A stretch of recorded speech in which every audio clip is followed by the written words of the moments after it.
نحمدہ ونصلی علی رسولہ الکریم اما بعد۔ اللہ تبارک و تعالیٰ نے کلام مجید کے اندر فرمایا کہ وَنُنَزِّلُ مِنَ الْقُرْآنِ مَا هُوَ شِفَاءٌ وَرَحْمَةٌ لِّلْمُؤْمِنِينَ، کہ قرآن کو ہم نے نازل کیا شفاء للناس، لوگوں کے لیے شفا کے طور پر بھی، اور ہدایت ہے متقین کے لیے، مومنین کے لیے۔ دیکھیں کلام مجید کے حوالے سے یہ جو بات کہی گئی ہے، یہ آئیے ہم دیکھتے ہیں، اس پہ نظر دوڑاتے ہیں کہ کلام مجید کے اندر اللہ تبارک و تعالی نے یہ جو بات کہی ہے، اس حوالے سے ہمیں کیا تعلیم دی ہے۔ جیسے آج ہم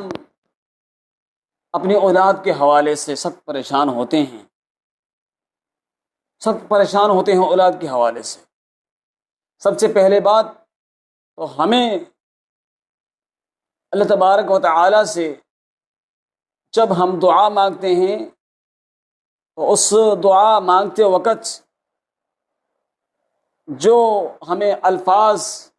کہنے ہیں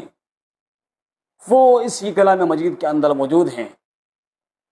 جو ہم سے پہلے کہے گئے ہیں، ہم سے پہلے انسانوں نے وہ الفاظ کہے ہیں۔ ربنا تقبل منا انک انت السمیع العلیم، اے اللہ تو ہم سے قبول کر لے، اور تو ہی سننے والا اور جاننے والا ہے، علم رکھنے والا ہے۔ اب یہ دعا کی گئی ہے، یہ دعاؤں کے کرنے سے پہلے کی گئی ہے، عمل کیا گیا، اس عمل کے کرنے کے فوراً بعد یہ دعا کی گئی، پھر آگے دوسری دعائیں، اور ان میں سے ایک دعا ایسی بھی کی گئی ہے جو اپنی اولاد کے لیے ہے۔ آج ہم بھی اپنی اولاد کے حوالے سے پریشان ہیں کہ ہماری اولاد ہماری بات نہیں مانتی۔ اللہ تعالیٰ نے تو آپ قرآن کریم کی طرف اگر آئیں گے تو ایسی دعائیں اللہ تبارک و تعالیٰ نے سکھائی ہیں جو پہلے ہم سے پہلے پیغمبروں نے، وہ بھی انسان تھے، انہوں نے اپنی اولاد کے حوالے سے کی ہیں، اور ہمیں بھی وہی دعائیں اپنی اولاد کے لیے کرنی چاہیے۔ ربنا وجعلنا مسلمین لک ومن ذریتنا، یہ دعا کی ہے جد الامجد ابراہیم علیہ السلام نے کہ اے میرے رب وجعلنا مسلمین لک، مجھے اپنے لیے فرمان بردار بنا، اپنے تابع بنا دے۔ اور پھر آگے جو دعا کی گئی وہ اپنی اولاد کے لیے کی ہے، نیک عمل کیا، نیک عمل کے بعد پھر دعائیں کی، اور دعاؤں میں سب سے پہلے کیا فرمایا کہ ربنا وجعلنا مسلمین لک ومن ذریتنا، اے ہمارے رب ہمیں اپنا فرمان بردار بنا دے۔ آگے ومن ذریتنا، ہماری اولاد میں سے بھی، مطلب ہماری اولاد کو بھی اپنا فرمان بردار بنا دے۔ آج ہم اولاد کے حوالے سے جو پریشان ہیں، شفاء للناس، اللہ تبارک و تعالیٰ نے کلام مجید کے اندر کیونکہ یہ دعا موجود ہے تو کلام مجید کو لوگوں کے لیے شفا کہا گیا ہے، اور ورحمۃ للمؤمنین کہا گیا ہے، اور مومنین کے لیے رحمت ہے۔ یہ ہمارے لیے ایک رحمت کی دعائیں جو موجود ہیں اس کے اندر، یہ دعائیں ہم اپنی اولاد کے متعلق کریں گے تو یقیناً یہی کلام مجید ہمارے لیے رحمت بنے گا، دعا ربنا وجعلنا مسلمین لک ومن ذریتنا، یہ دعا آگے بھی ہے، امتم مسلمۃ لک وارنا مناسکنا وتب علینا انک انت التواب الرحیم، یہ پوری دعا موجود ہے۔ لیکن ہمارا جو مقصد تھا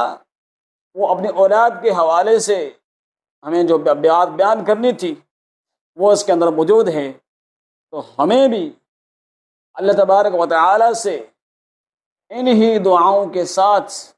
انہی الفاظات کے ساتھ اپنی اولاد کے لیے دعا کرنی چاہیے۔ ربنا وجعلنا مسلمین لک ومن ذریتنا امتا مسلمۃ لک وارنا مناسکنا وتب علینا انک انت التواب الرحیم، اے ہمارے رب ہمیں بنا دے اپنا فرما بردار، اور ہماری اولاد میں سے بھی ومن ذریتنا امتا مسلمۃ لک، اور امت ایک گروہ اپنے لیے فرمان بردار، ہماری امت کو بھی اپنے لیے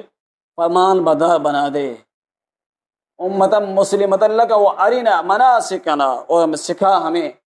طریقے کس کے، عبادات کے طریقے سکھا، توبہ علینا، اور ہماری توبہ قبول کر، انک انت التواب الرحیم، بے شک تو توبہ قبول کرنے والا اور رحم کرنے والا۔ کتنی پیارے الفاظ ہیں اور کتنی پیاری دعا ہے، ہمیں بھی اپنے اولاد کے لیے انہی الفاظوں کے ساتھ دعا کرنی چاہیے۔ یقیناً ابراہیم علیہ السلام نے انہی الفاظوں کے ساتھ دعا کی تھی، اولاد نیک اور فرمان بردار، اللہ تعالیٰ نے انہیں انبیاء کا درجہ و مقام عطا فرمایا تھا۔ یقیناً آج بھی انہی الفاظ کے ساتھ اگر ہم دعا کریں گے تو ہماری اولاد بھی انشاءاللہ العزیز صحیح معنوں میں ہماری پیروی کرنے والی، اور اللہ تعالیٰ اور اس کے رسول کی پیروی کرنے والی اور ہماری پیروی کرنے والی، یعنی مطلب ہماری باتوں کو ماننے والی، ہماری فرما بردار بن جائے گی۔ والسلام علیکم ورحمۃ اللہ وبرکاتہ۔ یہ ہم نے آپ کی خدمت میں جو پہلی دعا پیش کی ہے، یہ تمام دعائیں اس طرح کر کے ربنا کے الفاظ سے جو بھی دعائیں کلام مجید کے اندر موجود ہیں وہ ہم آپ کی خدمت میں انشاءاللہ پیش کریں گے۔ اللہ تعالی ہمیں انہی دعاؤں کو اپنانے کی توفیق عطا فرمائے۔ والسلام علیکم ورحمۃ اللہ وبرکاتہ۔